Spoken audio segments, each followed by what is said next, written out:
Išsipakuojant grąžinimus, tiesiog nežiūrėjau, ką pakuoju ir viskas. Ir išpakavęs pamačiau, kad gavom turbūt, kad kalėdinės dovanas iš autogido. Labai smagu, tuoj pabandau išsipakuoti ir parodysiu, o autogidas, ačiū labai už kalėdinės dovanas.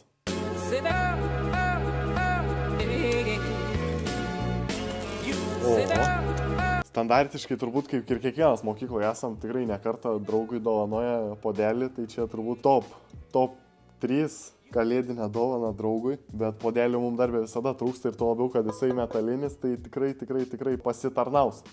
Tai antra dovana būtų Lestos ledo tirpiklis langam, tai irgi labai reikalingas daiktas, nes kai reikia staigiai pasitraukti mašinas ar jas pajudinti, būna užšalę langai, tai reikia laukti, kaitint, pečiuką, šildyti mašiną. Labai užtrunka, o ši priemonė tikrai mums pagelbės, tai labai didelis ačiū. Prie to pačiai komplektą ledo grandiklis. Čia turim Areono kvapnėje žvakę. Tikrai ofise užsidegsim, kalėdiškai, jaukiai ir labai skaniai kvepia. Tai autogidas tikrai labai didelis ačiū už dovanas, labai smagu.